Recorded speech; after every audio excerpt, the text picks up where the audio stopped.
It's a unique hustle. Check it.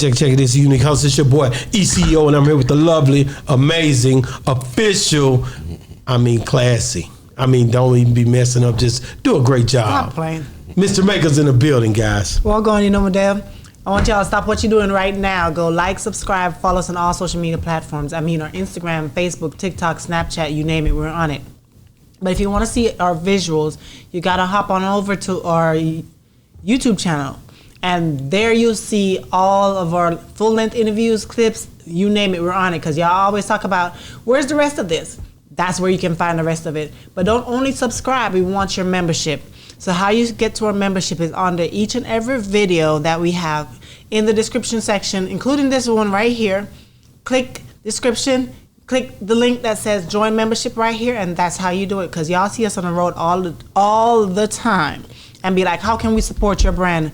Keep pushing, keep doing what you're doing. This is how you can support our brand. Buy our memberships. Thank you in advance. Man, we got a special guest today. He don't need no introduction. He is from Compton. He has been through a lot. He's seen a lot. Gangster music, he played a big part in that as well. This guy right here, man. Listen, guys, you in for a treat today. BG Knocc is in the building. Thank you for having me. BG Knocc, what's up? What's happening with you, brother? Man, thank you so much for coming on the show. Man, thank you for inviting me, man. Man, you know, I see you. I be seeing you on Vlad. I get a little jealous. Man. My people everywhere. I'm trying to get my people back. For sure. I'm trying to get my people back under my umbrella right here. But, Vlad dope, I guess, in his own way because he's doing his thing. Our people are on that channel, so a lot of people watch that channel. Absolutely. Because our people are on there. You guys pretty much get people out, but you have to tell your story. Yeah, absolutely. So I give Vlad kudos for at least a lot of those stories he's getting told. Absolutely. Is helping our people to get therapy and all kind of stuff. So Absolutely. I gotta say that. So shout out Vlad, you know. Shout out Vlad. DJ Vlad. I ain't know him about the DJ part, but he was a DJ first. So. Yeah. Well, we're okay. Yeah.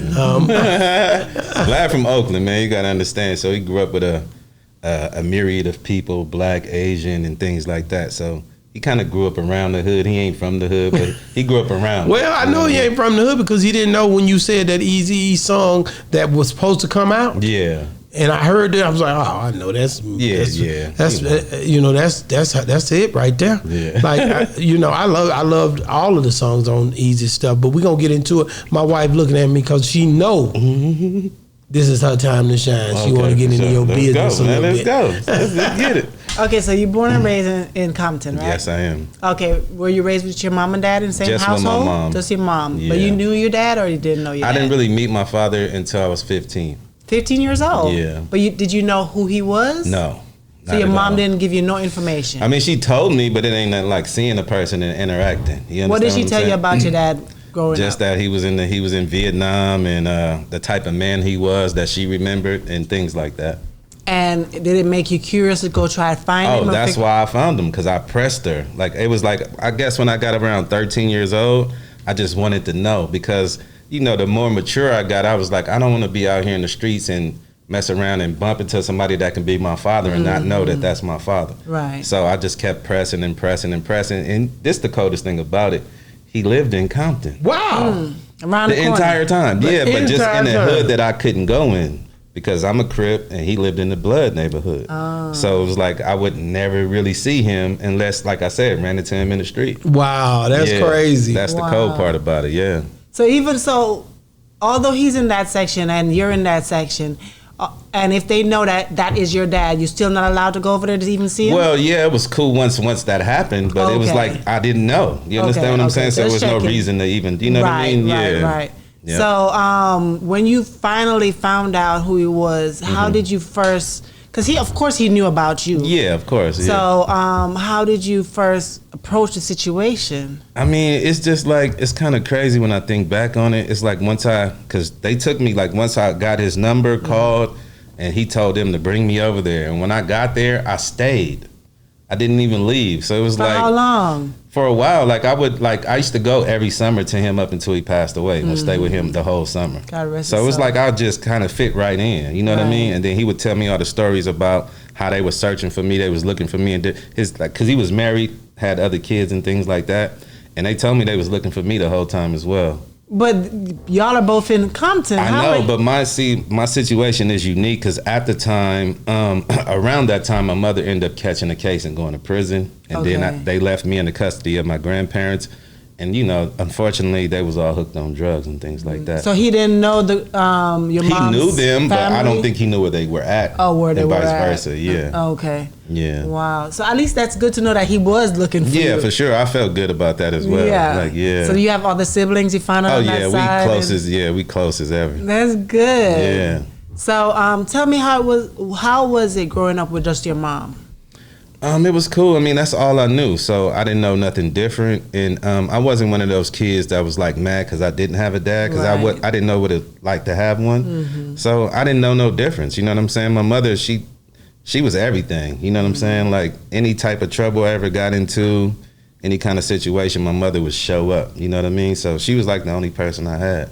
But you know how some people always say, and I see this on movies, but I see it in real life too. Mm-hmm. You know how boys would say, my mom is everything, but they still go out here and get in trouble and give their moms heartache. I think because what I think it is, even though psychologically we don't know that we missing that father figure, and we act out in certain ways that we can't really necessarily explain. And I think when you don't have that male role model or that male presence, it comes out of you in a different way as a child, and you don't really understand that. Right. You know what I'm saying? Because as a kid, like if you go outside and you dealing with hostility, you know, as a boy, you always get tested by other males in the community, and you go tell your mom, and it's like, she is a woman. What's she gonna do? But you hear some of these women out here who talk about, well, I'm mom and dad to my child. Yeah, but that's like that's kind of foolish to say. You know what I'm saying? Like, I understand that because you have to probably feel that way in order to get by. Right. But at the same time, it's still not good because you need both of those presences. In order to become a whole human being, you need a mother and a father. I always say that a woman can never be a father, no Absolutely matter how not. much. Some of these women act so hard and they try to toughen up these boys, because I've seen some of them be like, real thuggish. Yeah, with for it. sure. But I realize there's a reason God made a man voice deeper than a woman voice. There's something that I can say to my children, don't do this, don't do that, and turn around and they start doing it. But dad come around and that's a different thing. And I'm like, I can scream and holler, but he can say it so nicely. Yeah, it's like, just a different thing, because the fathers, because the mothers, y'all are more like, how can I say? Y'all will give the kid a chance that the father wouldn't necessarily give. Like my mother, she used to put us on punishment and we'll be outside that night. You understand what I'm saying? Like she'll whoop us and all that. Y'all can't go outside for a week. We'll be back outside later on. Sure, I lock that door, you won't come back in. Yeah, I mean, so. Wow, let me get into it, man. You know, I'm a music guy. Okay. I want to hear that verse, real motherfucking G's. Okay. I want to hear your verse. You want me to say it? Yeah. Oh, damn. I ain't gonna say it in the same tone that I was saying on the music. No. But I'll just say it like, you want me to just get into it? Hell yeah! What you think this is? This something different, bro. Okay. You know what I'm saying? So, how it go? Yeah, how it go. So it's like, well, it's the knockout definition, original baby gangster. Approach me like you hard mother. I'ma bank ya, shank ya with my fucking shank ya if I have to. Dr. Dre and Snoop Doggy Dogg are fucking actors, pranksters, studio gangsters, busters. But this time you're dealing with some real G's. Please don't try to step, because if you do, then a pill cap, there's all that would be left. See, young brothers like me will break you off something, claiming my city, but Dre, you ain't from Compton. Niggas like y'all is what I call wannabes and ain't shit compared to real mother. Man, I love music, bro. Yeah. I remember that track, man. Yeah, man. See, it's different for me because it hit different because I'm listening to both sides. I'm in the country. I did too, though. That's the cool part about it. Oh, yeah? Yeah, I'm a music guy, so of course. Yeah, I ain't gonna just, it's like this, like when we met Eazy, we was fans of NWA, you gotta understand. Yeah, so they all mean the same thing to us, but Eazy gave us the opportunity, so naturally we had to back him up. Yeah. So you know what I mean? Man, but I still listen to the music. I loved it, man. You guys, man, made our day, man. In the South, we was with that movement, man. Man, we toured down there, so we saw it. We got to see it personally. Yeah. Hey, listen, we loved it. I'm talking about loved it. Yeah. I played it. That's why I knew them songs, because the whole thing, man, was for me, like, I seen the mishap, but I love the sparring anyway. You know, I love the fact of even when Ice Cube got into it with them, No Vaseline. I loved all of it. Everything. Still, you know what I'm saying? I still play saying? all of that stuff, bro. So you was young, man. You was real I was 17, young. Bro. 17, but I'm you 49. were I was holding 17. your own, though. Yeah, absolutely. You see what I'm saying? Yes, sir. So when did you know you was gonna rap? I started at 11, so around 1986 when I heard Boys in the Hood. Before it came out nationwide, it was just local. Yeah. You know what I'm saying? So we had cassette tapes back then.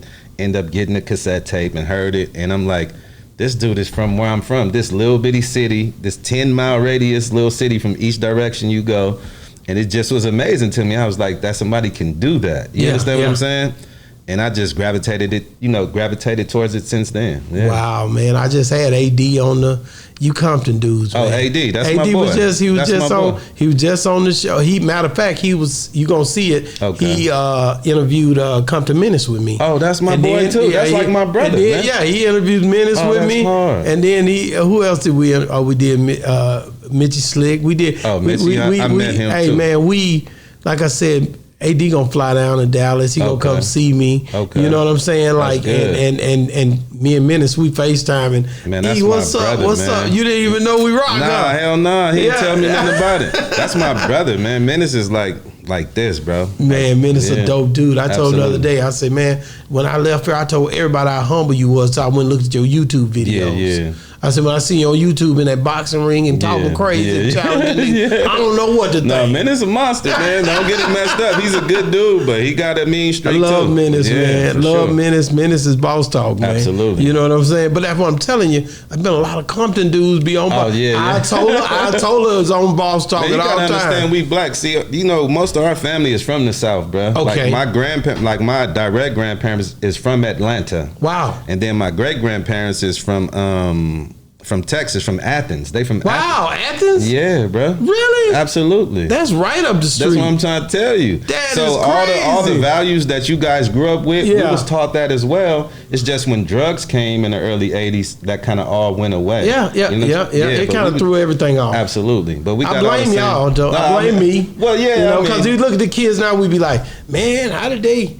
No, nigga, you know what happened. No, for sure. Yeah. You know for sure. You dangle a carrot in front of a rabbit, man. What you think gonna happen? Man, it's going down, man. So the verse, man. Let's talk about that verse again, man. Like when you first do that verse, like, did you know that it would be as powerful and more big as it became? I had no idea. See, first of all, I wasn't even supposed to do the verse. Initially, my brother met Eazy before me, so it was these two guys. Shout out to Big Daddy Pat and Jim Bob from Watts.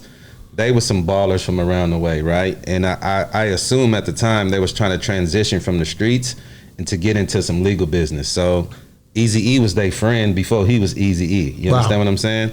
And so from what I heard, there was a story that when Eazy wanted to start the label, he tried to get them to go in with him, but they was having so much money and they thought he was crazy. It was like, this 1986, you talking about owning a record company? They was too young to comprehend. Yeah.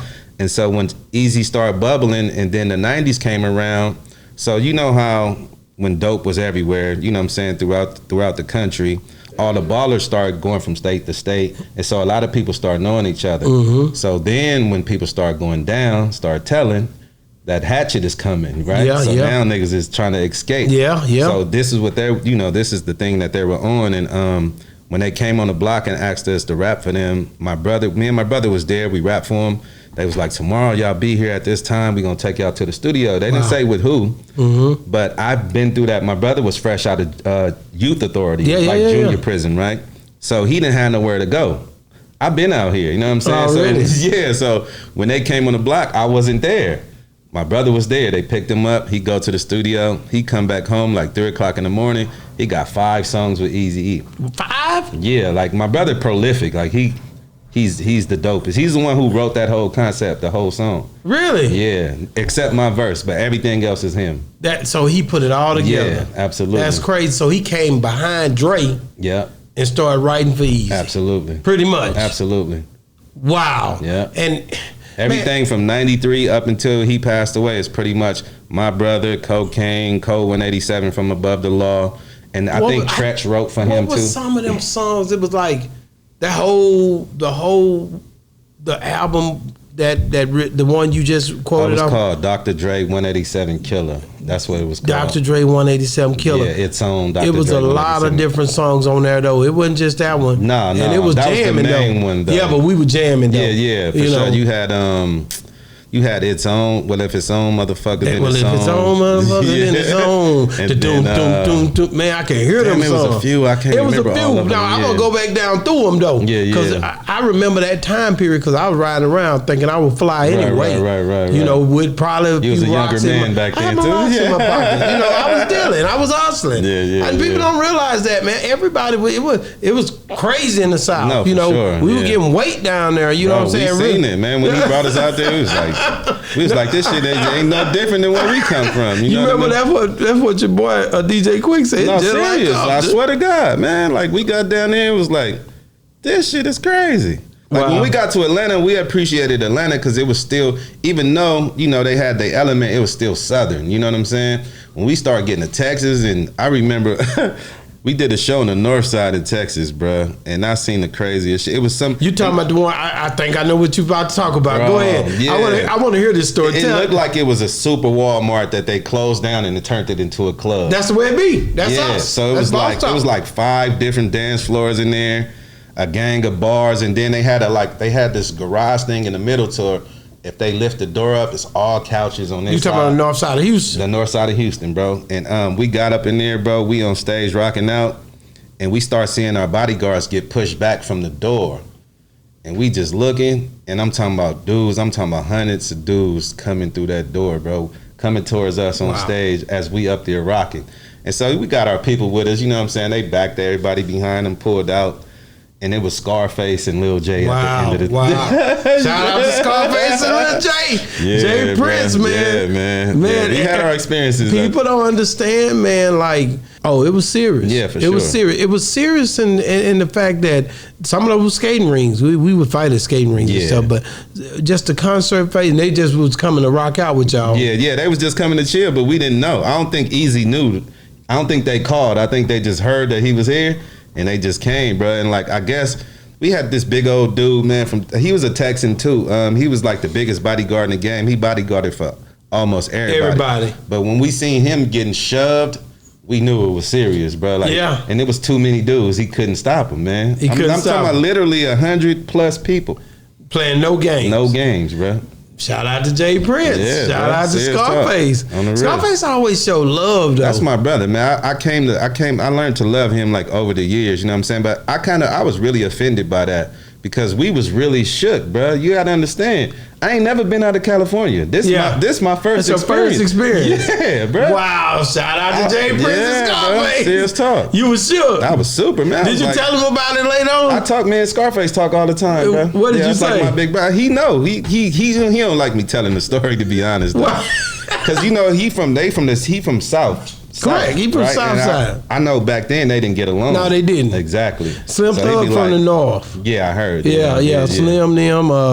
It's a bunch of them from the North, actually. Yeah. I think Willie D from the North as well. Oh yeah, but Lil Kiki from South Side, of course. Okay. You know, like all of them different, man. Like, but at the end of the day, it's more love now. It's a lot better. You know, the unity that people don't talk about the unity. Do you notice that? Yeah, of course. It's like even in LA, absolutely. People don't. We know it's not like it was, because we done got older. Right. But we don't talk about that. Absolutely. Part. I think the youngsters came and changed it. Like in LA, like when I was young, you couldn't wear red if you was a Crip. Even the Bloods wouldn't really wear red outside of their neighborhoods. Cause like this back in the day, like when people would just pull up on you and shoot you. Yeah. You know what I'm saying? Yeah. But when I came home from prison, it was all that part was done. Wow. How do you end up getting into a gang? I was born into it. Like some people, it's just by if you happen to be born into a family and your whole family has been doing this, then that's just what it is. You don't have a choice in the matter. Some people, you know, if they didn't grow up in the neighborhood and they just happen to come around by virtue of their family or something like that, they get fascinated with what they see and then they want to be accepted and they get put on like that. But if you born there, you don't get jumped into a gang. You born into it. You're born into it. Yeah, just like that. Wow. And so the neighborhood you were in was in Compton. It was on what side of town? On the west side. West side of town. You were, what was the name? It's called Nutty Block Compton Crib. Nutty Block. How did it start? It started in like '69 with the older guys, and pretty much the same story from Tookie and what was the other brother name? Tookie and the one who got killed, Michael Washington. Yeah, it started with them. So pretty much all of them dudes ran together. Like all of LA back then was together. You know what I'm saying? And then at a certain point, they branched off and took over different sides of town. You got the east side, you got the west side, you got Compton, you got Long Beach. Wow. And like that's kind of pretty much. I thought it was all Bloods in Compton for a while. Oh no. I really did. Yeah, no. I didn't know because I'm not from there. Yeah, I'm gonna tell you, I like you know. just look and you see, you like, oh yeah. You Yeah, go to even Compton. the Bloods though, before people start saying Crip and Blood, they was even together with the OGs back in the day. Really? There was no Bloods then. There was no Crips then. Wow. Yeah, everybody was at one. It was like certain situations that happened that caused that splinter, and then people start making up these names and choosing these colors. Yeah, Wow. it was all one thing in the beginning. Yeah. Wow. That's crazy. I don't know why, because I always say all of this is caused because of division. They want us to fight against each other. Of course. Yeah, initially the Black Panthers, they was trying to model themselves after them. Exactly. But then certain things that. transpired and it just went left at some point. Yeah. Do you think we can bring it back together at all? I would hope. Too much bloodshed. I mean, y'all got to remember, we had a peace treaty in '92. I don't know if y'all remember that. So we tried. We've been trying ever since. You know what I'm saying? And that lasted for a long time until the police that would use the black officers to dress up as gang members and come do drive-bys and yell these gangs out and split it back apart. So every time we try, it's always some, you know. So they want to see all They want of it. Yeah, they want it like that. Because it's job security for them. You got to understand, if the prisons is full, it's job security for the police and the COs. AI taking everything over nowadays anyway, so they're taking a lot of jobs. I want to talk about Straight Outta Compton, you know, OG Two-Tone, which is Compton Menace. Okay. He played his part in it, but you had some discrepancies with the movie. You felt like, you know, some of the stuff projected and it was biased, or it wasn't what that was. It departs for the credibility of Eazy. Yeah, it's like they depicted him as being broke, like he was going broke and things like that. Yeah, because they had him in a small, that house they had where he fell on the table. Come on, bro. Did that really even happen? No, see, I was in the Do you think that happened? I was in the studio with him when he passed out. I was the only person in there. Me, him, and the engineer. You understand what I'm saying? Wow, that's crazy. We was at a studio. Yeah, It was no house. studio, We was at a studio. No, it was at a house on that movie. Yeah. Yeah. On the movie, fell on the table at the house. Yeah, I think they did a lot of things for Hollywood. I think they Hollywooded the movie up to, you know what I'm saying, to get people interested. But a lot of that stuff is fictitious, bro.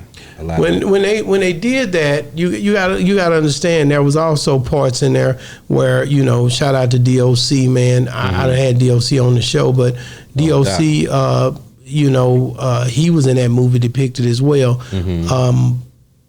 It's a lot of times people upset over these movies. I remember Lonzo said that they depicted him wrong, but I told him, you know, they did say you didn't like the music, nigga. Yeah. That's my nigga. You know what I'm saying? You ain't like that rap music like that. Yeah. and he said that was correct. Yeah, but a lot of stuff he didn't agree with. Yeah, a lot of it just, like I said, they, you know, you got to understand when Eazy passed away, them guys didn't get along. You got to know that. So it's like, if you don't talk to the people who was around, how you going to get the full story? They showed up like at the Ice hospital. Cube left in '89. See, that's what I'm saying. That's the part would mess you up, That's didn't it? another thing I didn't see with my own eyes. I didn't see You that. never seen that. Because, I didn't see it. Because even KD said that that's how Ice Cube even heard that Eazy was in the hospital is through him, because they called him and then he went and told Ice Cube. See, I can say when we seen Ice Cube at certain points, they were cordial to each other. They would talk. They would go to the side and have conversations. Dr. Dre lived on around the corner from Eazy-E in Calabasas. Okay. So the whole time during that feud, them niggas lived right down the street from each other. So they were right around the corner from each other. So you know what I mean? It wasn't that serious. Yeah. But when you think about just, rap music is competitive sport. Absolutely. You know what I mean? Absolutely. It's people compete.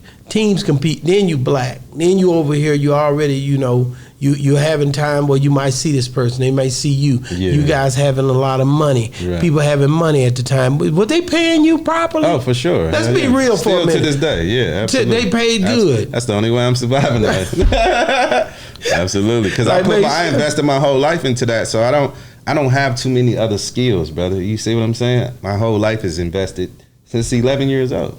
Wow. Yeah. And that's the crazy part, that everybody didn't get their money. Everybody act like that's on them. You know there was what I mean? A lot of people that didn't, they didn't sign that contract. My homeboys come in that studio and tell Eazy-E right in his face, "You fuck with my homeboys, we gonna kill you." Wow, it was serious. Just like that. They made sure that you got taken care absolutely. of. How was it when you signed your first contract with Eazy-E, with Ruthless? I mean, we had the standard contracts of the day, so we didn't get no hella upfront money or nothing like that. But them royalties have been lovely. Wow. So he basically, how did he approach you about signing to him?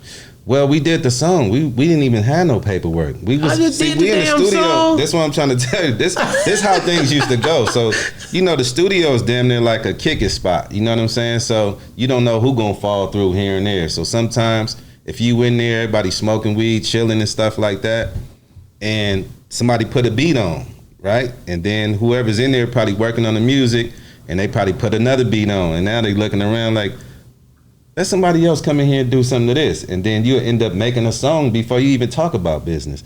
A lot of stuff used to happen like that back in the day. Wow, Ice Cube breaking the tables, breaking the chairs, breaking I believe priority. that happened. Yeah. He went in there. I believe that That was a hell of a situation. Yeah. I mean, he had to do it though. But he was they not trying to pay you? Yeah, bro, you don't know about the music industry. It wasn't easy. That wasn't Eazy-E. I'm talking about before that. I'm talking about before that. Maybe. When he I wasn't bumped there. his head, you know what I'm saying? Yeah, I wasn't there, though. And that's what made him. I thought that in the movie, to me, it was like, damn, that's why he got madder. You know what I mean? Yeah, I wasn't there. That made it worse. You know what I'm saying? Yeah, I wasn't now around. They ain't gonna pay him. Damn, he done already got screwed once. See that he was Cube was he was solo at that time when he went into Brian Turner's office and broke all the stuff up. He wasn't with NWA at the time. He wasn't with Eazy. He was solo. Yeah. But boy, I tell you, he was pissed. He was damn sure pissed. Rightly so, though. Rightly so. Have you? And yours never had that problem because you always. Well, I had one situation. Let's talk about it. All right. Let's talk about it. So what happened was, like I told you, the two guys who brought us to Eazy, they had a subsidiary called Toenail Records that was gonna come out through Ruthless. Toenail Record? Yeah, it stands for Toenail Record. Yeah, it stands for two old ordinary niggas acting illegally or something like that. That was what it stood for, right? But anyhow, so we signed through Ruthless through these guys, and what ended up happening was at a certain point they end up falling out. Yeah. At a certain point they end up falling out, so we got kind of like stuck contractually for like a year. And what happened was I ended up going to the county jail, and while I'm in the county jail calling home, talking to my manager, he was like, Def Jam is trying to holler at you. Wow. And so I ended up signing the Def Jam in 1995. Wow. Who set that up? My manager. And did you like the deal? Oh, absolutely. But I was trying to get to the point. They give advance on that? Yeah, absolutely. Okay, cool. Yeah, nice advance too, right? So anyhow, at a certain point when our album was due to come out, we had a single and then we had a B-side. This one you had B-side records. When we go in the stores, bro, used to as an artist back in those days, you want to walk into a music store and see your shit displayed. Yeah, for sure. So we walk in the store and we looking for our display. We find it, and they got the B-side record as the single. Wow. They got the single, which the video is out. Remember the box television? We #1 on the box 2-3 months in a row. Yeah, you went back. Bruh, so bam, we go in there and we see the B-side record with the all the fucking posters and shit is the B-side, and we like, what the fuck? So I go into the office and, grab the CEO, set him down, pulled the gun out, Let him know. Sign me out this contract right now. So that was a situation. That was my situation. Wow. So you had to you had to do what you had to do. Bro, because I'm like, y'all trying to sabotage. They're trying to play you. Exactly. Yeah.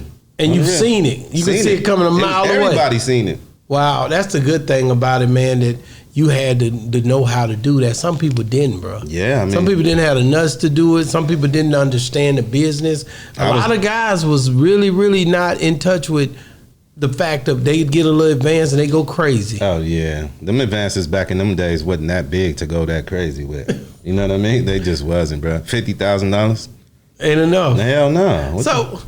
Okay, let's keep going. Like, so in the movie, you look at the movie. Is the girl that's at the house with him? Is that supposed to be his last girlfriend, Tamika? Yeah. That's who that's supposed to be. Yeah. And she, man, I remember when Eazy passed away. People was upset, bro. A lot of people. You could feel the tension. People felt like things wasn't being done properly. Absolutely. I remember that. I remember tensions was high. Absolutely. What do you see when it come down to Ruthless and what happened? Could it have been a lot better done, and it could have been done a lot better? And where would it have been if it would have been, done correctly? The right way. Because we always hear about what people say, but I want to hear what your thoughts is on what you think would have happened. If it was done properly, it'd still be going on right now to this day. He would probably have Southern artists. Wow. You know what I'm saying? And New York artists and things like that. Because Eazy, he took chances on everybody. He had the Black Eyed Peas before. Wow, I didn't know that. They had a different name. That was called the At Band Clan at the time. And he had the Black Eyed Peas. He had them back in the day. It's just that their music just didn't catch on. Wow. He had these other dudes called the Blood of Abraham. I think they was white guys from like Washington State. Wow. I swear. Yo Mo and Markey, like these alternative artists, bro. So he was working. And then you remember JJ Fast. Yeah. Supersonic. Yeah. So he was trying different things. So I think if it was done right, it'd still be going on to this day. Wow, that's crazy. Tamika Wright or Tamika Woods, she didn't know nobody. So when she came after he passed away, that's when we met this woman. How long was he married to her? He wasn't married to her, bro. So how did she get all the rights? He just signed all his rights on over? a respirator, bro. And her and some lawyers and something went in there and did some stuff. I don't know. Really? Absolutely. I thought they was married. Nah. I didn't know you could do that if you're not. Nobody know you could do that. Right, Nobody. because it should go to like supposed his to mom sign it, or right? somebody But his else. name is typed on. His name is some other stuff. Couldn't the family fight it? I think they tried to. I don't know if she gave them some stuff to satisfy him, to appease them or whatever, but yeah, they was like in arbitrary court for a few years. Wow. When he died of AIDS, man, it happened so fast. So they say. So you don't believe that? Nah, I don't believe that. No. What do you believe happened? I'm not sure, but I believe it was foul play though. Yeah, but I don't know exactly what happened, but I believe it was foul play because it was like that. You know what I mean? It went too fast for me. Wow, everybody know about Suge when he got on there and he said, "Yeah, just sticking with a little bit of Eazy-E." Yeah. Like, how did you feel when you heard it? I know it pissed you off. Yeah, it did, but it was like I thought the same thing as well. Wow. Not Suge had something to do with it, but I felt like somebody did something that was absolutely crazy. If you're a multi-millionaire, bro, like you see how Magic Johnson lived all these years and other people, like how he couldn't have took care of himself, like with the disease or not. You understand what I'm saying? Wow. So it don't add up to me, bro. It don't add up. You ain't never seen nobody else go that quick. Nah, never. Not like that. Not at all. And he didn't display any illness before that. Like a lot of coughing. He only had bronchitis. He had that. The reason why his voice, I think he was born with it actually. Okay. The reason why his voice projected that sound is because of his lungs. Really? I didn't know that. I've heard that before. Mm-hmm. You heard that about Eazy? Mm-hmm. Wow, yeah. I had never heard that. Somebody told us. I think I want to say somebody. Was it Hutch? This weekend, since we've been in. Wow, really? Somebody told us. So, okay, so when you look at like that run, Eazy put his money up a lot of time. He played the boss role. They did show that part. Yeah. You knew that part. Yeah. If you was a dude listening to the music, watching the movement, you knew he was turning and moving these things. You know. He talked about. I just told Lonzo how he talked about them on Ugly Suits. that Dr. Dre had on over there at the World Class Wrecking Crew. Oh yeah, with the arms like that. You seen the picture? Of course, bro. Man, Dre done got himself up in that damn suit, and Eazy-E said, Dre they only make Easy payday. Yeah. He say, you know, he played the part. I still express that I don't smoke weed or cess. Bitch.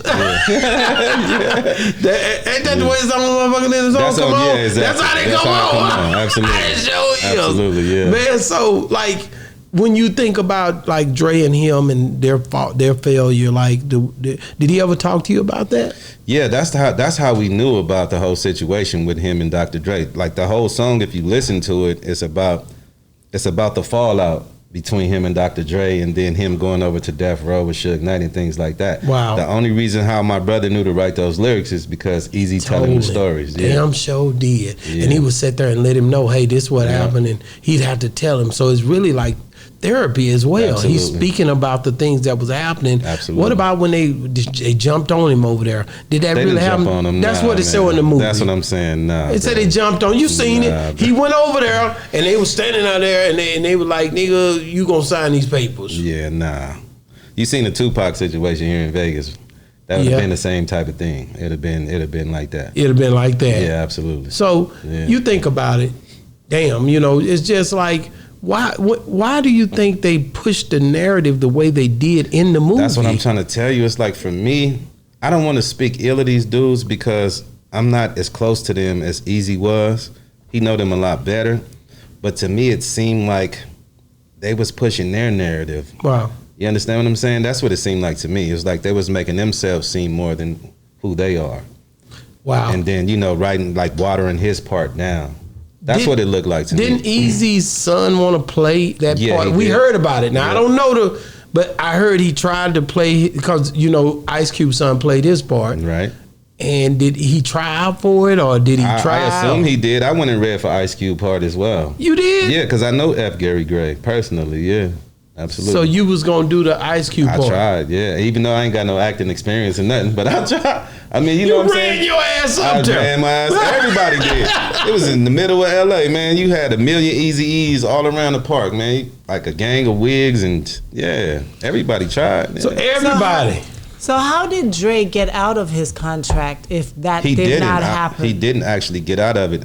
He was able to. Eazy was able to make a deal with Death Row to where everything that Death Row released, he got a certain percentage from all that Dr. Dre, Snoop Dogg music.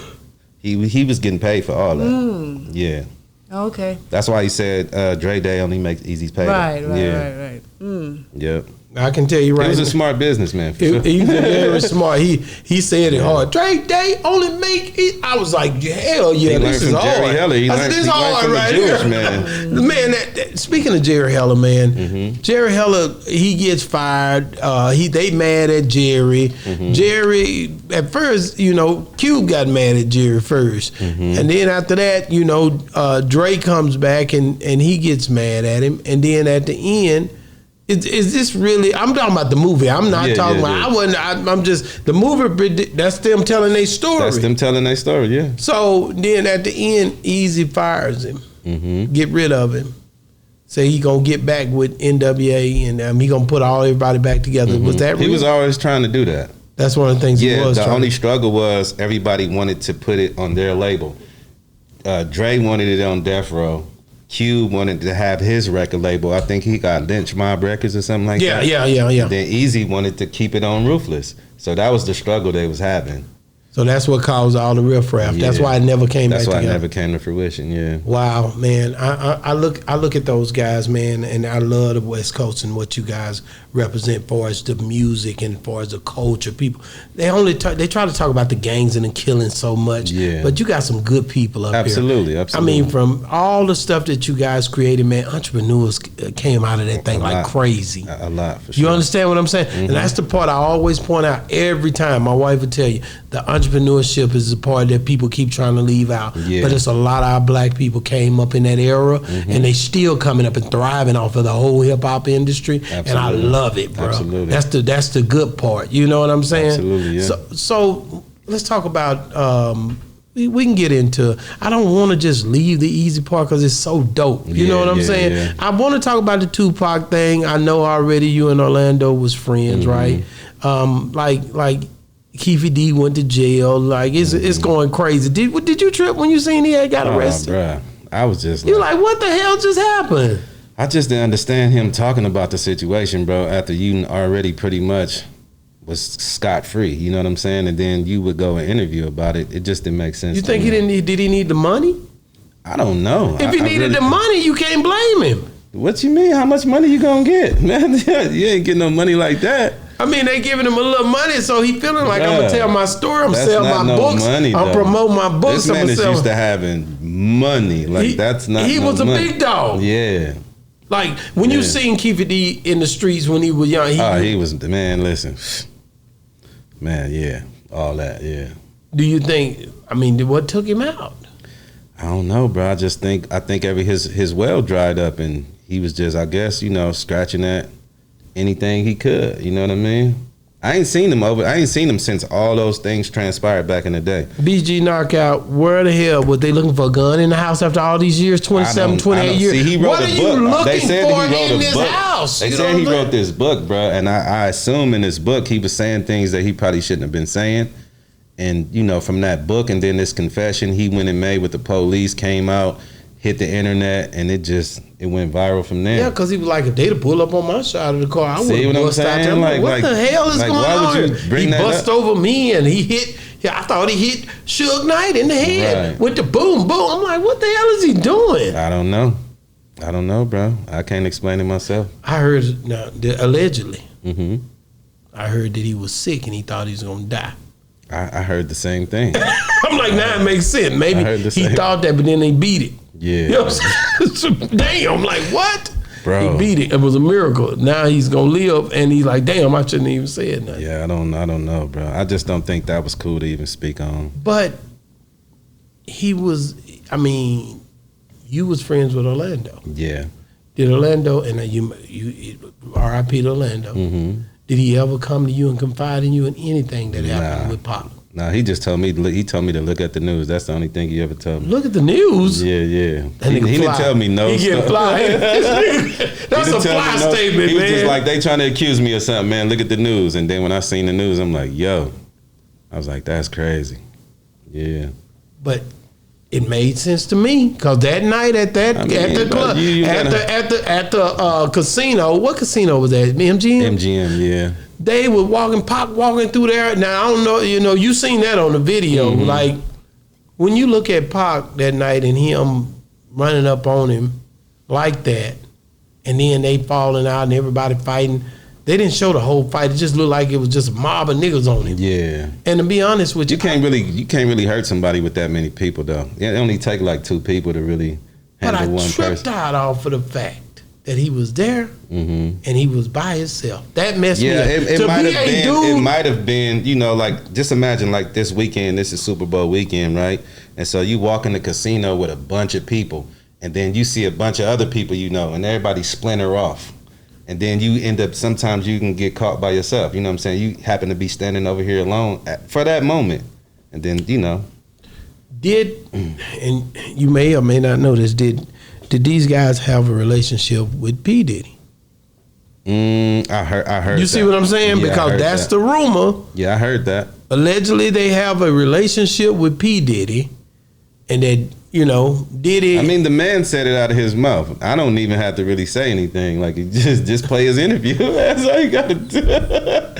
Just play his interview, man. He said it all. Like, you know what I mean? I don't know. That's I heard the same thing you heard. I was like, what? This is wild, man. Yeah. Like, how tough was it seeing them continuously show your best friend Orlando getting beat up at the casino like that? And bro, to this day, they still show. When I first seen it, I was highly upset because I used to wish I was there with him. You know what I mean? Young. Yeah, we was what year was that? 96? 96. Like 20 years old, man. You was like, man, if I'd have been that shit. Bruh. I mean, you can imagine if somebody stumps you out, if you walk downstairs right now and a bunch of niggas pack you out, how you gonna feel? Think about pissed, that. You boy. see what I'm saying? Messed up. Just common sense. But Alleged. Well, no, he had a death row chain or something. Is what they were saying. Yeah, but that's just something somebody made up. He didn't have no chain. Nah, bro. Nah. I think one of his homeboys ended up doing something like that, but it didn't have nothing to do with him. So then, why would they just jump him like that? Cause they Crips and they Bloods. They hoods don't get along anyway. And they had nothing to do with nothing else. They hoods don't get along, period. They already had war going on anyway. So was Orlando, was he a big dog? Like, was he a nigga that, if you see him, he's the nephew of a big dog, so you know. He's Keefe D nephew. Yeah. So they didn't jive, none of them. So it made sense for us to, when you see the white Cadillac and all this stuff, it made sense that could have happened that way. Yeah, I mean, like, you see what I'm saying? I can just tell you, if somebody stumped me out, it's not going. I ain't gonna let it go either. It ain't. Yeah, I'm not. I ain't going for that. Ain't no sense in it riding around. What did you think? Glass Malone did that video. I just said that was my car he was in. I just did the interview. You know he just was on the show. Sure. When they pulled up out here, I say, man, Tupac must die. Where are they? I think he was trying to be artistic, bro. He was trying to tell a story from Orlando's side. Is what I think he was trying to do. And I know Tupac, you know, we love Tupac. Don't get it twisted. Like, we all fans of him, and his fans are, man, crazy about him. You know what I'm saying? So we try not to offend him in that way. But I think it was unique, him telling the story from a different point of view. I didn't see nothing wrong with that. Wow. So you listened to that? Yeah, of course. I told you that was my car he used in the That's video. wild. You like, here, I got the white car, right? I just happened to pull up on him, and they was like, we need a black car. I got a black Benz. And I was just like, go ahead. Wow, that's crazy, man. Like that's the part where. So how? Okay, walk me through the fact of when you heard that Orlando had gotten killed. Because he didn't got shot before, but this time he gets killed. Yeah, I was actually in the county jail, and I was just like, damn. And I was like, what happened? And then, you know, I got the story. I got the whole story. It was about I guess somebody owed him some money and was hiding from him, and he happened to be riding by and look over, and the dude at a car wash and pulled over there, and then all the stuff transpired like that. Wow, man. And he was and that was your best friend. Yeah, that was one of my close friends for sure. Yeah, like that dude would find me anywhere my mother moved, anywhere, he'd just pop up. Like talking to people, he'd find out where I live up and just show up at my door. I met him in juvenile hall when we was 11 years old. We both in there. So y'all both. Yeah, so you know what I'm saying? And then you know how it runs. Like, probably it's the same thing in Texas. When you from a certain area in jail, everybody stick together. That's right. So that's how we got close. Wow, and he definitely was one. You didn't shy back on the reputation that he had. People were saying that he killed Tupac. Yeah, when you heard about it. See, being a gang member, we understand how things work. You understand what I'm saying? Like, if somebody do something to you, you ain't supposed to go for that. Yeah. Because people gonna look at you like, you know what I'm saying? Yeah, like you soft. Exactly. Yeah. So yeah, I mean, you know. So back then for us, it wasn't a big deal. I mean, it's Tupac, naturally. We didn't want to see that. You know what I mean? But what if it wasn't Tupac? What if it was just an ordinary person? Yeah. Would the story be the same? It probably wouldn't even make that exactly. It's just because it was Tupac. But then you got to think, Tupac ran and jumped him. He didn't say nothing to that man. That man ran over there and fired on him, bro. Yeah. And nobody really talk about that. Wow. Like, he put himself in that situation. Wow. You put yourself in a gang situation that you shouldn't even been in. That's you understand? Real. Like, real talk. That's real, man. Yeah. I tripped off of it when I seen, you know, just the way this whole thing, you know, transpired. Yeah. At the golf course when y'all had your fall out with Nate Dogg. Like, what the hell was going on, man? As a matter of fact, why do you think Nate Dogg and you could never see eye to eye? And, you know, you said a few times that y'all had issues. R.I.P. to Nate. I love Nate Dogg rest music. in peace to Nate, for man, sure. But, and I know y'all kind of resolved differences later on, but what, when I say that through your brother. Just tell me, when you seen him, what was the whole deal with that? Like, I didn't even really see him. So I'm sitting on the balcony of this mansion. It was like a 3-story mansion, and so they had a bar outside on the back part. So I'm on the second story, and it's a bar right there. So I'm sitting on the couch drinking, and then when I happen to look up, Snoop Dogg is coming, and me and Snoop already talked before us. So he shook my hand and everything. What's up, man? Whoop-de-whoop. Behind him, Warren G. Behind him, the Dog Pound. And then Nate Dogg is at the end of the trail. So when Nate get right there, he just gang banging. Dog Pound. I'm like Nutty Block Crip. He like Dog Pound, Nutty Block Crip, whatever. And he just keep walking. I just sat there and kept drinking. So now my brother end up coming, and I'm looking over the balcony. I see my brother walking on the grass. When I go down to meet my brother, these niggas, everybody drunk now. So they riding on golf carts and things like that. And Nate, when he seen me walking across the grass, he tried to run me over. Wow. He was like coming at me with the golf cart. So I stopped, and then he swooped, but he ran over my foot. And then I chased the golf cart, you know what I'm saying? And he hurried up and jumped off. And I'm like, man, what the fuck wrong with you? He was like, little nigga, get out of my face. And I just stole on him. And that was that it. was just it, yeah. But did anyway, I know y'all got to fighting after that, huh? Got to fighting. It was undercover police there because What? Yeah, it was police like dressed in suits and shit. Like we didn't know who they were because you had Russell Simmons and all these people there. And once all that shit kicked off, they start whipping out and drawing down on us. They laid me down on the ground and everything. Yeah. Wow. What'd your brother say? My brother went crazy because when I stole on him, they act like Nate and them start running towards the parking lot like they was finna go get guns. They was telling us, y'all better not be here when we get back. Yeah. And we was like, where the fuck we gonna go? We all parked in the same fucking place, right? And so they came back with golf clubs, and that's the part on the tape that you see. You know wow, yeah. And that's the part. So, okay. And you gotta understand, man, like you hear the stories about Nate. Mm-hmm. I know, what's the name? What's the girl name? Got the baby by Daz? Kenya Ware. Kenya. Yeah. Mm-hmm. She told me about how Nate was, you know what I mean, protective. Nate, and he was the one that was gonna, he was gonna get to it. He didn't play about heels. He didn't. You know what I'm saying? And you respected it more when that happened, right? Absolutely. Like, cause look, Warren G was on Def Jam. I told you we end up signing to Def Jam as well. Correct. So Russell used to throw Christmas parties every year, so we all have to be there. And he would always bring Nate along. And every time Nate seen us, he just couldn't stand our presence. You know what I'm saying? Yeah, on the real. So it just was a thing. It's just always a thing every time. Man, what do you think about the music today? I love it, bro. I just don't. The only thing I don't like is how everything sound the same. It's like if I hear Lil Baby and then another rapper that sound like Lil Baby, I'm like, damn, why you ain't got your own sound? Like let people be who, you know what I'm saying? Like I understand Lil Baby is selling, right? He's selling, he popular, and you kind of want to, but it's like I come from that era where you had to be unique, you had to stand out, you couldn't bite people, you couldn't sound like somebody else. And so that's the only thing that I don't like. What about I mean, what do you think about these TikTok songs? They 2 minutes long, man.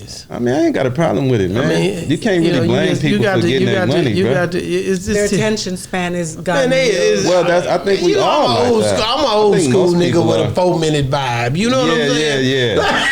That's why you got to play some old stuff. You got to play the stuff from your era. Go back to that Eazy-E though, man. Man, for sure. That gonna go in. Come on, bro.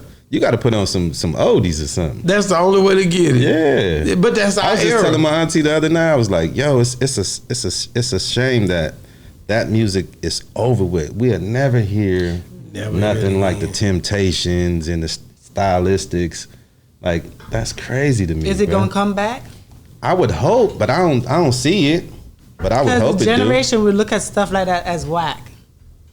Man, who cares? Like it's probably not for them. It's like a lot of their music ain't for us. You know what I mean? Like I miss the love in the music. You know what I'm saying? Like it's just I think that's why the kids are so violent and crazy because everything is violent now. Yeah, they don't listen to You can't watch TV. You can't play a video game without carrying all of that. Let me ask you this, and this is good a little bit. Go back to Eazy a little bit. Like with him passing away and with everything that happened, and you knew all his kids and stuff. Did you ever try to link up with his kids and do stuff with them and be there for them? Every time, bro. You see what I'm saying? We real close. Okay. Yeah, real close. Because I ask this question to people all the time. Like so this is what I did when I came home from prison. I started throwing these little shows, these functions on his birthday. That's hard. That's what I started doing, and then his kids start coming. Wow. And once they start coming and stepped up, I stepped back.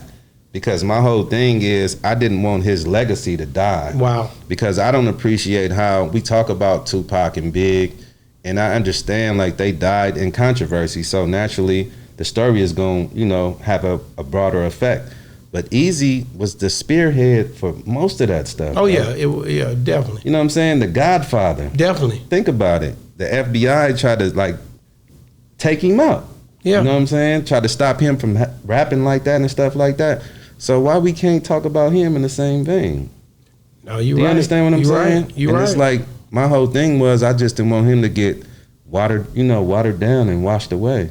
How was Jerry Heller in his relationship after he let him go? How long and how long? They didn't. What you mean? You mean, and how did they never talked again After they split? Yeah. Not that I know of. You see what I'm saying? Yeah, Because not that I don't I know know. how long it was before he passed away. It was quite fast, bro.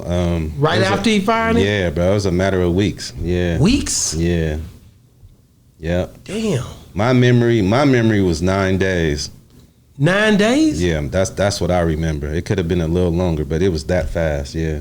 Damn. Mm-hmm. And the only reason I ask that is because it's just, that's wild. You know what I'm saying? Yeah. Like you're looking at all the situations, trying to figure out, okay, what these trifectas. We hear about the gloominess and everything. I'm just trying to understand. Is there, you know, just trying to figure it out, bro. It happened really fast. When he came, like when you said he passed out, we was in the studio. We had to turn our album in, so we had a song with him featured on it, and all he had to do was come in there and rap his verse. So when he actually came from the hospital the night before. So he went to the hospital the night before. Yeah, his bronchitis acted up, so he went to the hospital. Went to the pharmacy, came to the studio, and he had these other artists end up popping up and was talking to him about something. So when I would come out, I didn't even know he was in there. He was in the lobby. I've been there for like 2 hours before he got there, right? So I come into the lobby like, damn, you here? I'm like, come on, man. Like, come and do this shit. I done smoked all my weed. I'm in there. Like, man, come do this shit. On the real, he got 8 bars to put on the damn song. Man. Yeah. The people out there talking to him, he tell me, hold up. I'm like, all right. I wait about 10, 15 minutes to go back in there. Come on, bro. Hold up. The last time I went, he in there by himself wheezing. Wow. Can't breathe. Can't breathe. On the real. Standing up against the wall. He had these inhalers that he took out. He started using those. And he seemed to be getting better. And then it just progressively got worse. Then he slid down the wall and sat on the floor. I slid down next to him. He had a big old manila envelope too as well with all these documents. And then the engineer of the studio came and sat on the other side. And he trying to explain to him, like, this is what Jerry Heller been doing. Look at this, look at that. This in the midst of the last time? Yeah, on the real. The day he went to the hospital. And at this time, nobody even tried to call the ambulance? This is what I'm trying to tell you. We sitting there, we allowing this to go on for about 10 or 15 minutes. And then when I started looking at him, he started sweating. I went and got his bodyguards and was like, y'all got to come get him. Wow. And when they walked in and they seen him, they big old dudes, they just picked him up, took him to the car, straight to the hospital. So he was having money to the day he passed. Oh, absolutely, bro. So people, because they try to make it look like, but he was having paper. Come on, man. But Jerry Heller was ripping him off. Yeah, that's what he ended up finding out. Right, because that's from that paper. I think he trusted him so much that he wasn't really checking everything. And but but according to the movie, he was getting warnings from all those other people. All those other people, but he just didn't trust to look into it. I don't know. I mean, to put myself in his shoes, I would assume that he was getting so much money because they said they was making like $10 million a month or something like that. So it was like, you ain't really tripping too much. You know what I'm saying? Like, I think that's what it was for him. But was it true that he gave his girlfriend the stuff and said, look into this? And she was the one who discovered that, you know, because that's what the movie shows. Like, not that I know of. She was the one who discovered that, you know. Yeah, I don't know. I don't know, yeah. Because I told you we didn't know her.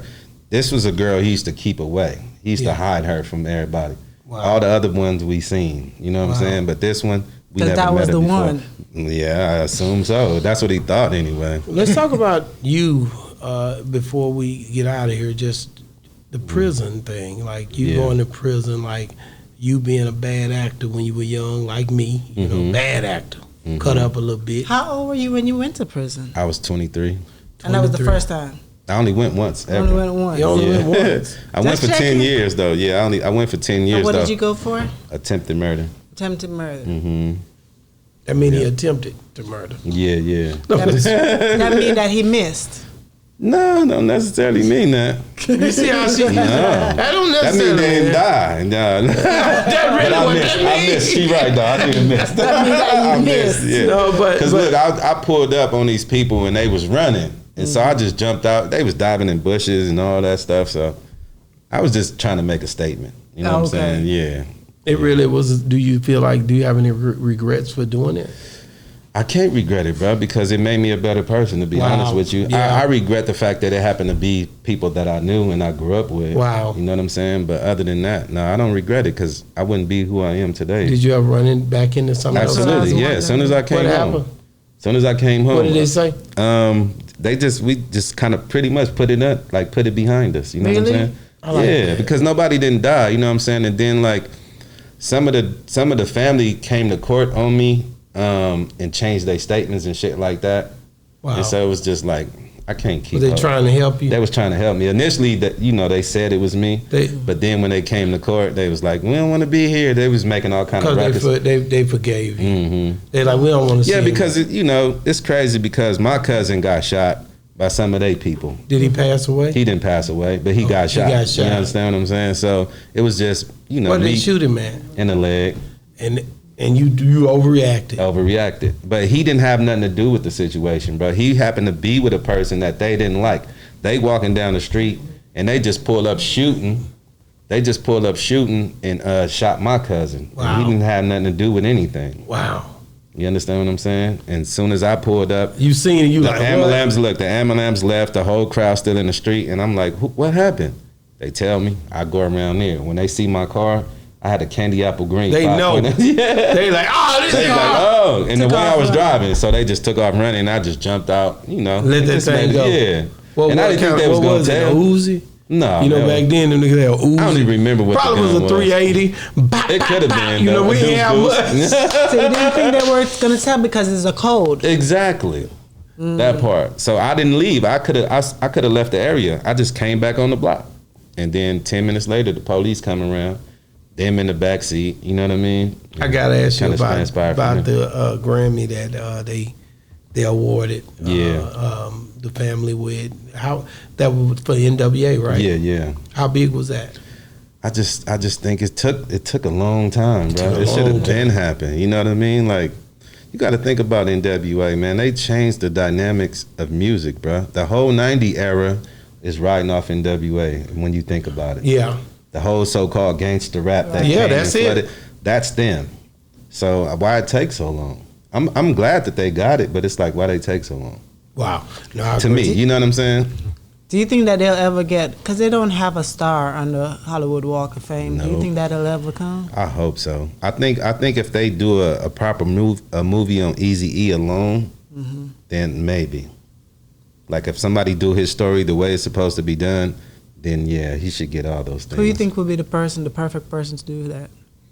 I don't know. I think like a writer though, it got to be a good writer, like a F. Gary Gray or something like that, but without the outside influences. Right. You understand what I'm saying? Like all really talk to his people and his homeboys and his parents and his children. People that know him, so you can get this like his beginning. A lot of people don't know how the reason why he thought so far ahead. Being stuck in the ghetto, selling rocks and shit like that, and you want to own a record label. What was you thinking? Like, wow. Think about that. That's crazy. I trip off the fact of you was young and you busting that gun. You ran up on Suge Knight a few times. How close was he to getting clapped? Oh, bro, one day. You see what I'm saying? Listen, he was close to getting clapped. I had him like this one day in their neighborhood. Look, because my manager was from their neighborhood, so we had a lot of people over there.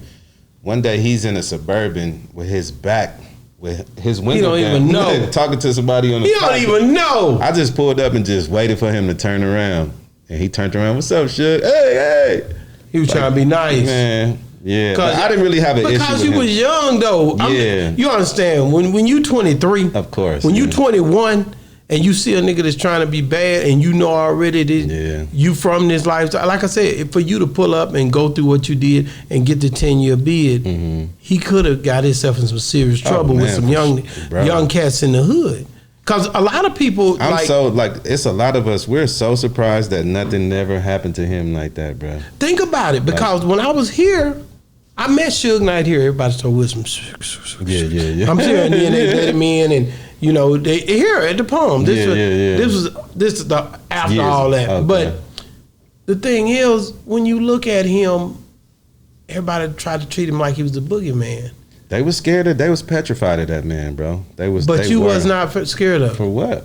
You was like, nah, Bro. we ain't going. He's just a man like everybody else. No. See, they young. These them young cats, man. I'm gonna just tell you like this. Like I'm from a neighborhood in my city where it's I'm from the craziest gang in my city.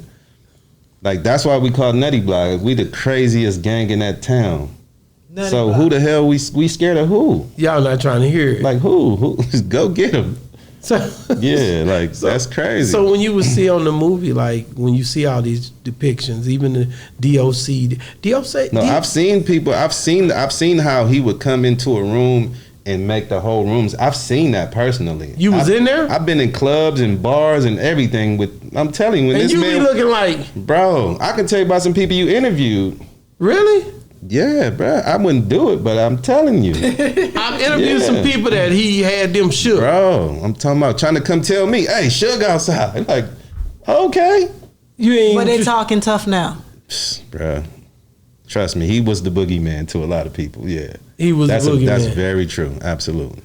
But now that he's locked up, people don't, and he done got older. Yeah. You hear all these stories. What do you think when you hear all these stories now that he's? I know a lot, bro. I know a lot that I can't tell you about. Yeah, I do. I just, I know a lot of people he know and vice versa. And yeah, I mean, I kind of hate because it's like you spend your life trying to, make it to this goal, and then you got to think Suge was the most paid CEO of blacks. You know what I'm saying? At that time. Yeah. Like you reach the pinnacle, and then look where you at. It's like that's sad. That's horrible. That's a horror story if It's you a think about horror it. story. Yeah, so it's like I feel sorry for him in that regard, but Is he ever gonna come out? Yeah, What is he 20. they gave him like 27 or something like that. Years. So how many years is That's a supposed to life serve? sentence when you're that age. Really. Well, when you for violence, you got to serve 85% of that time. So about 20 years. Yeah, well, no, it's more than that, about 26 maybe. And you got to think he's 50 something already. Yeah, that's crazy. That's like So when he got knocked out, it was everywhere. yeah, for sure. That was the fall. I was in the club with him and the dude that knocked him out, bro. Let's talk about that. Yeah, That's what we can talk about that. yeah, man. So, Where the hell was this at, and what happened? So we happened to go to Prince's old club, which is called the Glam Slam. It's downtown LA on 3rd Street. I happened to be in there, and when we get in there, we see the dude. He was a barber, so a lot of people in LA know him. You know what I'm saying? So people was like, "That go the dude that knocked out Suge." Is he tall and big? He's short. He is height. No. I swear to God. Yeah, we knocking niggas out. And he knocked him I'm out? telling you right now. No, real with an shit. over, I with swear an to over, God. penitentiary That shit is over. tall. It don't That matter. don't matter. It's the Nigga the get punch. the draw. Nigga get It's the the heart punch. and the punch. Yeah. There's some knockout artists. It don't matter. Absolutely. I swear to I know God. some niggas that knock a nigga Tyson out. ain't that big, and he was No. knocking out giants. Yeah. So But what yeah, happened? we in the club, so they like, that could have dude that knocked Suge out, right? So he come over, he knew a few people I was with. They talking. Then Suge came out of nowhere. And he telling the dude, check it out. And he was like, man, Suge, don't run up on me, Suge. And it was just the whole night. That's what the whole thing What was. is that? Don't run up on me. He was like, we're going to see you outside. Oh, yeah. We get He outside, wanted- dude hurry up and go to his car, get his little bag, put his hand in it. Suge like, come over. He's like, come over here. And, nothing happened. But But yeah, it was crazy to get see. it popping. Yeah, Like this yeah. was how long after he had knocked him out? Like probably a year maybe. He seen him a year later. Yeah. A year later, he Yeah. better get right back to You it. know, it was That embarrassing, shout man. nigga You finna seen the tape? You seen the little where he was passed? That was embarrassing, bro. Nigga That finna was- take flight. yeah. But that is so wild, man. You be in the midst of everything. What you doing over there? I'm from LA, bro. What you mean? I'm from LA, bro. Yeah. That's wild, man. Like On the real. I ain't gonna lie to you, man. That is huge, man. I'll be tripping off because you don't hear these stories. That was kind of like I said, the decline. Then he got shot. Suge got shot. Suge went through a lot as he was declining. He seen a great. He went up. He came down. Yeah, hard. That's And hard. As high everybody as he you don't went, see, he like he fell went that higher hard. than a lot of people. You He don't did. usually that usually don't happen. You're absolutely right, and that fast too. No, that usually don't happen. And I ain't gonna lie to you, I enjoyed that. Do you like the? I mean, Snoop done bought Death Row now, or have he? Allegedly, I don't know. I really What is up understand. I with don't that? understand it, bro. I really don't get it. I don't know. I'm trying to figure that one out. I don't get it either. Because I heard it was just like the metaverse portion of it. And that's why I think you ain't heard nothing. The metaverse? That's what I'm telling you. It's like some internet shit. I don't know. The metaverse? Yeah. I That's why you ain't seen nothing. Like, cause I ain't seen no like nothing just big happen, but I seen they got their chains out and you know like I seen the same thing, but you know I'm just saying like if you got Death Row, why you ain't releasing all that old music and like doing nothing? It just don't make sense to me. I interviewed Reggie Wright. He said he owned a lot of that music, man. So man, I got a deal where Lazy Bone said he coming on Boss Talk in Dallas. He could be there in March. Okay. So I'm excited about that. I think they got a show or something. Yeah, I'm excited about that. He Yeah. said, man, he coming because he followed me and everything, and you know, of course, Yeah. all the connections, man. Yeah, It's like, for sure. so how was it when you guys, when you was dealing with Eazy, and then you see these boys out of Cleveland, Yeah. and they with this long hair, looking Yeah. crazy, looking we different. looked the same though. Y'all did look the same. Yeah. They but reminded me of myself. so. Their hair was way out. All you niggas was like that. Yeah. That's probably why Eazy picked you. Probably so. That's probably a good thing. Yeah. Yeah, so. But we was doing a show there. We was doing a show at this the stadium or whatnot. And once we coming off the stage, it was Busy Bone, Lazy Bone, and Flesh and Bone standing on the side. Like, can we come back there and rap for y'all? Oh, so you talking about the first time? The very first time. Wow, I didn't know you were with him the first time. Yeah, Let's absolutely. talk. So what happened? So we coming off the stage after performing, and these three bright-eyed kids, you know, standing on the side. Can we come back there and rap for y'all? And I'm like, yeah, come on. So we get them back there. It was a bunch of, you know, local people back there trying to rap and sing and stuff like that. And when them dudes started rapping, boy, I was mesmerized. I was like, yo, because they was harmonizing together, singing, rapping fast. And it was dope because they did it like how they sound on record. It sounded Like, good. it sounded so good. So when they finished, I told Eazy, I asked them, I was like, do y'all work? Y'all go to school? They was like, no. I said, man, I'm telling Eazy, take him with us now. Now, You know what I'm these niggas saying? need to go with us. And you know, he didn't go for it, but he gave them like 3 different phone numbers or whatever. And when we got back to LA, they calling. They can't contact him. And they took like a one-way flight and just came down there and just kind of stayed around LA until they kept calling up there. And one day he happened to answer the phone. And they was trying to remind him of who they were. And he told them to rap. He was like, rap for me. And they started spitting, and he went and found them and picked them up. And that's pretty much how it happened. Wow. Yeah. Man, so how was the process of that For the Love of Money from your recollection? I wasn't in the studio when they made that. You wasn't? No. What did you think when you heard it? Oh, it was dope. Shit. Still to this day, yeah. Yeah. Yeah, dope song. What about first of the month? all of it, man? Come on, All bro. of it. All that, man. That was crazy, man. Come on, it bro. was different. It was different. Yeah, for sure. But it was like, we had Twista, and then we had, what's the dude out of New York? Jay-Z homeboy, Jazzo. We already heard that type of style of rap before. Yeah. But they just brought the harmonized part. That was the difference. Yeah, man, that's live. That's dope, bro. Mm-hmm. Like, so, okay. I know Miss Jamaica tired. I could look at her eyes and tell she ain't no night rider like us. You know what I'm saying? I done got my second win. Yeah. Once it kick in, nigga, I can go another 4 hours. Keep going. Yeah, You know what I'm saying? It's up to you, bro. It's up to you. I'm not gonna Big do boss, it like man. that. That's crazy. But no, like when you think about just all of the talent that you seen come through during the time, man. I heard. I think you said that Snoop Dogg didn't get no respect in Long Beach. I mean, When I you don't say really that, know. what do you mean? Like, did they respect him? Did they? I'm not from there, bro. I don't really know. I've heard things, but I'm not from there. Snoop is my boy. I don't want to talk down on him. But I mean, I've heard things, you know what I'm saying, through the grapevine and whatnot. Because I'm be honest with, to me, the world of him. Yeah, for See, sure. the world and embrace too. Yeah, It's a whole so you different don't need- level. you don't need He the don't hood. need the hood Yeah. no more.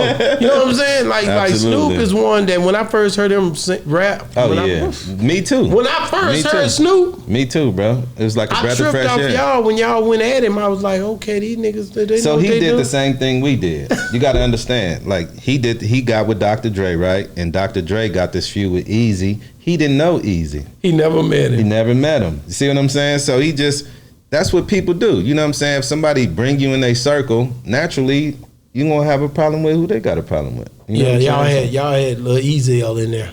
Yeah. He out peace. there. Rest in peace. He out there. AJ Johnson was out there doing the running man and everything with the sign. I was like, these niggas done flipped it on him, man. Yeah. Like it was a back and forth. I love that. It was dope, bro. Like to me, that it should have just stayed that way. You know what I mean? I don't think you guys didn't really have It's things that happen. I don't know nothing about it. I'm just trying to tell you. I'm telling you, I don't know nothing about it. You'd had to been in the city, right? Yeah, absolutely. So I'm on the outside looking in. It looked like it was on whack. Looked like everybody was cool. But you telling me behind closed door, you never know. It was some crazy stuff going on, right? Absolutely. That's crazy, man. Like I said, man, thank you so much, man. Thank you for having me. Anytime I'm in Vegas or on the West Coast, I'm looking for you. For sure, man. I ain't gonna lie to you, BG, man. When I come to Texas, I'm Where'd you looking get for that name, man? BG, that's like a thing around where I'm from. It stands for baby gangster. Ain't that the same thing the other BG? His kind of Yeah. But his is something different. Like everybody from my age group where I'm from is a baby gangster. Yeah, but they don't call him BG. They do. They got BG in front of their name too. For real? Yeah, Drayston, my brother, his name BG too. We just didn't use it for the music purpose. Yeah. But yeah. That's what a knockout for. Knockout is just fighting as a little kid, you know what I'm saying? Fighting all the niggas in the neighborhood. Knockout artists. No, but did you used to get knocked out? No, hell no. But you knocked a lot of people out. I mean, you know, that's what they say. How do it feel being an older man now? It feel great, man. Bro. Like you made it. Yeah, it feels like good. a lot of people didn't make it. You gotta understand, like me and my boy who you just met that just walked in the room. Like most of our friends from like second grade, I'm talking about it's like 18 people that died before we got to high school. You see what I'm saying? Yeah. You see why you think I just asked you that? That's what I'm trying to say. How does it feel to make it? Like you made it, bro. Like and you ain't the grade now. You know people be cutting. I ain't ashamed of it. Me neither, man. Because I don't want nobody to mistake me for a youngster. I really don't. I don't like that shit. That's real, man. And the aches and pains. No, that ain't the good thing. Yeah, the aches and pain in the knee hurt just for no reason and all kind of stuff. Yeah, it's not good. Yeah, no. But I take it every day. I will too. And have you recited the verse like you did on the show today? On anybody's show? Yeah. No, never. I'm bad. You the first time. I'm a bad nigga. Well, I already know that. Me that before. I already knew it, didn't I? I do it. I love the music. That's why. For sure. That's the difference. So, like, let me ask you something. What is your history with music? Like, I just love music. You just love it. So that's you it. Was never in the industry. Never in the industry. Okay. Just love music. I'm a fan, for and that's the cold part. Like streets, I can talk about that, but. Love the music. I wrote Hustling with the music. Okay. And that drove me. That go together. It go all the way together. People don't realize that. You know what I'm saying? Like I can remember where I was at. Right, I can remember what I was going through. Right. And these transitions that I was going through, a lot of niggas didn't make it through. Absolutely. So I made it through. So the music was like a ceremony. You know what I'm saying? It's like he took me through the trying time. And I appreciate you guys for that. And every time I get an opportunity with Bun, with everybody I sit down with, I'm like, thank you, man. I appreciate the music. And that's what it's all about.